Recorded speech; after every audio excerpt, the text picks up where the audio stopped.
Don't let the blue screen of death get you down. I will show you how to fix this problem step by step.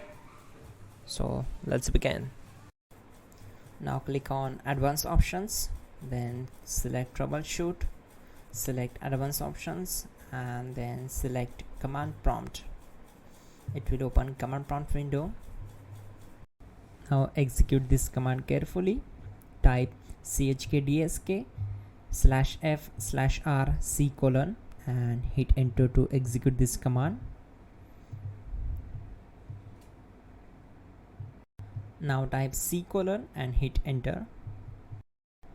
Type cd space c : / and hit enter to execute the command. Now execute this command. Type cd space windows and simply hit enter.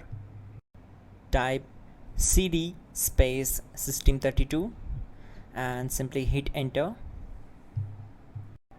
Now type cd space config and simply press enter to execute this command.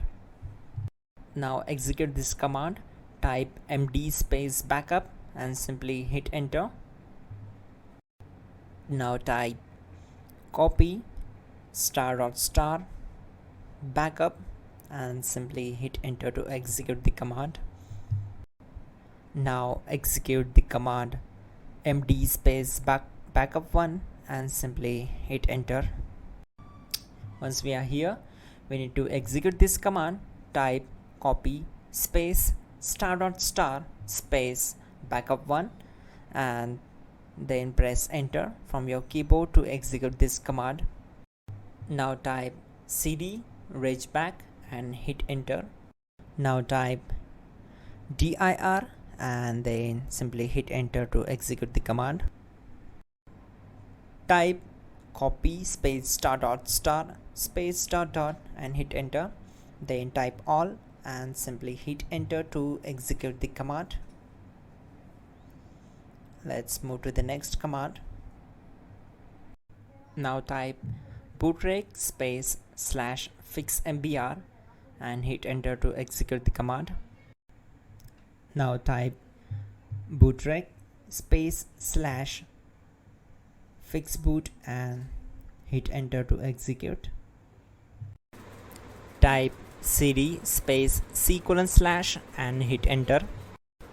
Let's execute this command. Type cd space windows /system32 /config /regback. Then simply we need to hit enter to execute this command.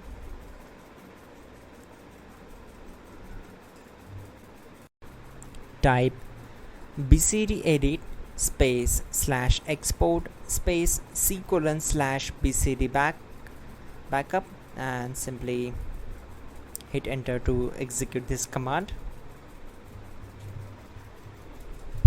Now type cd space c : / and hit enter. Now type this md space boot and hit enter. Now execute this command. Type cd space boot and simply hit enter. Now type md space bcd and hit enter. Now execute this command. Type cd space c : / and hit enter. Type attrib c : /boot /bcd -h -r -s and hit enter. Now type ren space c : /boot /bcd space bcd.old. Then simply hit enter to execute this command. Now execute this command. Type bootrec space /rebuild bcd and simply hit enter to execute this command. Type exit and hit enter. Now click on continue. It will restart your system. So that's it guys, your problem is solved and you're good to go.